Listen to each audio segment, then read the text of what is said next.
A family's road trip took a terrible turn. Their truck nearly caught on fire and then broke down away from home. But today they're thanking the firefighters they say went the extra mile to get them back on the road. 13 on your side's Jeremiah Brown joins us now with the story. Jeremiah. Yeah, Juliet and Elena, Chloe Nancy says it would have been easy for them to have been stuck where they were and have to figure out a way to get home. But she says because of the Olive Township Fire Department, her children got to sleep in their own beds that night.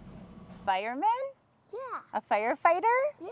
Yeah, he was. Yeah. On May 4th, Chloe Nancy and her family had just a couple hours left in their drive from Florida back home to Ludington. And we were driving home from Florida, towing our camper with our 2 dogs and our 2 young kids when the rain cleared and the truck started to smoke black, like it was huge. On the rainy Sunday evening in Ottawa County, her family quickly pulled over and called 911. The Olive Township Fire Department responded to a potential vehicle fire, and while there was no fire, they still found a family in need. The front brake pads were so worn down that they had actually slipped out of place and were jammed, so that was causing a lot of heat.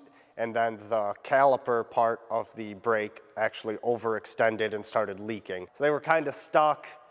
We were kind of discussing it, and I looked at it and then approached him and said, my full-time job is a diesel mechanic, and that's something I could help them out with. Their family vacation took an unplanned detour to the lieutenant's barn where he repaired their brake and replaced another one just to be safe. These are volunteer firefighters, taking the time out of their Sunday night to help absolute strangers. They just treated us like family. Steve's dad went and got all the parts for our truck that we needed, and after about 3 hours we were back on the road, and at the end of the night our kids were home safely in their bed. The crew at the Olive Township Fire Department says it was just a day's work. We do it to serve residents of Olive Township and anybody that passes through our township. Often when we get called, it's people's worst day, and it's not often that we can totally turn it around and make it a really good day for them. We just aim to show kindness to others the way that it was shown to us by this team.